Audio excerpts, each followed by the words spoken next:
አንድ ነገር እንዴት ማድረግ እንዳለብህ ትማር ይሆናል። ነገር ግን ያንን የተማርከውን ነገር ወደ ተግባር ካልቀየርከው መማሪ ምንም ዋጋ አይኖረውም። መማሪ ዋጋ እንዲኖረው የተግባር ሰው መሆን አለብን። የተግባር ሰው ካልሆንክ ያለምከውን ህልም ወይም ያነገፍከውን ራዕይ እውን ማድረግ አይችልም። ስለዚህ ማንኛውም ሰው በህይወቱ የተግባር ሰው መሆንን መለማመድ አለበት። የተግባር ሰው መሆን አለበት። ምክንያቱም ውጤት የሚገኘው ከተግባር በኋላ ነው። ተግባር የሌለው ሰው ውጤት አይኖርም። ውጤትን ማግኘት ከፈለግ የግድ ተግባርን መለማመድ አለበት፣ ወይም ተግባርን ኤክስፒሪየንስ ማድረግ አለበት።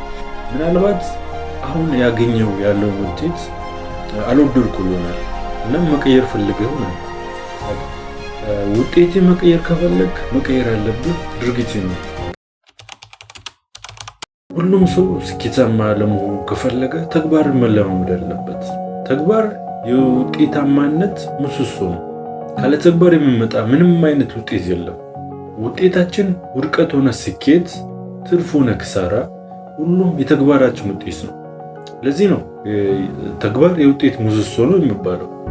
ሁላችንም ገና በቅጡ እንኳን ያልተጠቀምነው እምቅ አቅም አለ። ታዲያ ይሄ እምቅ ኃይል የሚንቀሳቀሰው ተግባር ላይ ሲውል ነው። አንድን የብረት አሉሎ መደርደሪያ ላይ ካስቀመጥክ በኋላ ብታንቀሳቀሰው ያገኘውን ዕቃ ሁሉ መደርደሪያው ላይ ሊሰብርብህ ይችላል። በእንቅስቃሴ ላይ ግን ካልሆነ ያ አሉሎ የሚያስከትለው ነገር አይኖርም። ምክንያቱም ምንም አልተንቀሳቀሰም። ያ አሉሎ ተግባር ውስጥ አይደለም ማለት ነው። አየህ፣ ተግባር ያለው ሰው ውጤት ያመጣል። ተግባር የሌለው ግን ውጤት አይኖሩም። ምክንያቱም አልተንቀሳቀሰም። ስትንቀሳቀስ ነው ውጤት ማምጣት የምንችለው። ያን አሉሎ ወስደህ መደርደሪያ ላይ አስቀመጥክ። ከዛ ያ አሉሎ አልተንቀሳቀሰም፣ ባለበት ቁጭ አለ። እዚህ የሚያመጣው ነገር አለ? ምንም አያስከትልም። ነገር ግን ወደ ጎን ብታንቀሳቅሰው ያገኘውን ነገር የሚሰባብርብህ። በእንቅስቃሴ ላይ ካልሆነ ግን የሚሰብረው ነገር አይኖረውም። ልክ እንደዛው እኛም ያለንን እምቅ ኃይል እምቅ አቅም ተግባር ላይ ካላዋል ነው አይንቀሳቀስም ማለት ነው። የድርጊት ምንጩ አእምሮ ነው። በአእምሮ ያለው ሐሳብ ነው ወደ ተግባር የሚቀየረው። በአእምሮ ያለውን ሐሳብ ነው ወደ ተግባር የሚቀየረው። በሁሉም የአእምሮ ክፍል ያሉት ሐሳቦች ወደ ድርጊት መቀየር ይችላሉ። በንቁ አእምሮ የሚታሰበው ማንኛውም ሐሳብ በፈለክበት ሰዓት በፈለክበት ጊዜ ወደ ድርጊት መቀየር ይችላል። ነገር ግን በንቁ አእምሮ የምታደርገው ድርጊት ጊዜያዊ ነው። ብዙ ጊዜ ሰዎች በንቁ አእምሯቸው ሐሳብ ፈጥረው ያቅዱና እቅዳቸውንም ለመተግበር ይቆርጣሉ።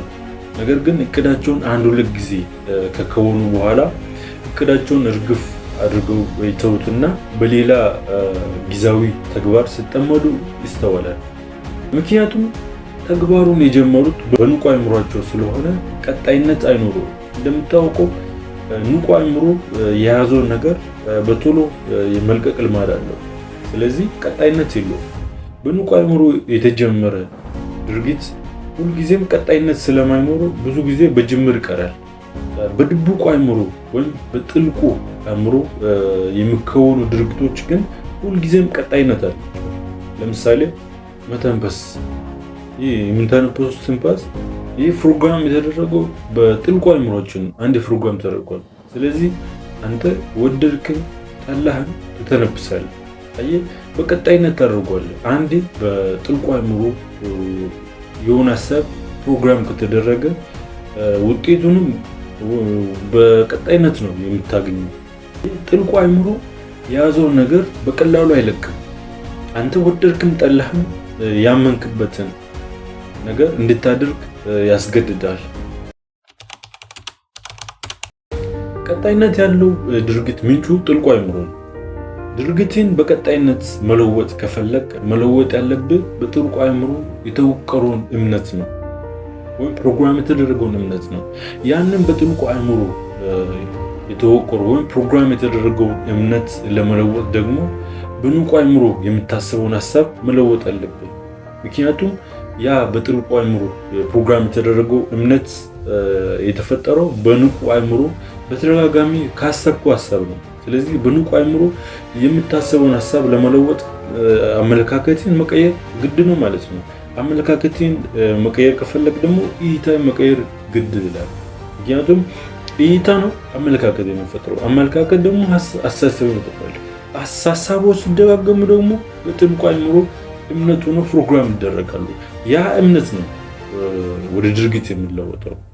አሁን ያለህን ውጤት ካልወደድክ ማድረግ የሚገባ ውጤትን የሰጠህን ድርጊት መቀየር ነው።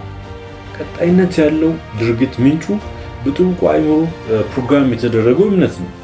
ያንን እምነት ነው መቀየር አለብህ። ያንን እምነት በሌላ የምትፈልገውን ውጤት በሚሰጥህ ድርጊት መቀየር አለብህ። ድርጊት እንዲቀየር ደግሞ በጥልቁ አእምሮ ፕሮግራም የተደረገውን እምነት መቀየር አለብህ።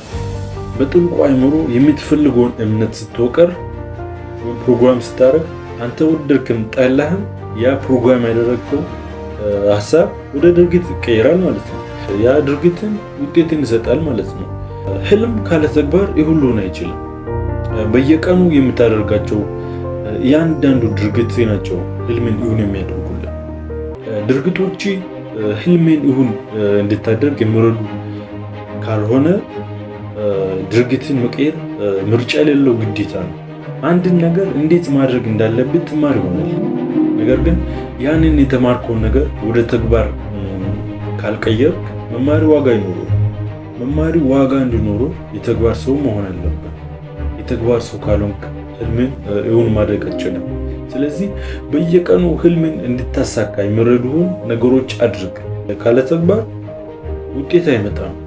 ተግባር ህልምህን እንድታሳካ የማይረዳ ከሆነ ድርጊትን አሁኑኑ መቀየር መጀመር አለብን።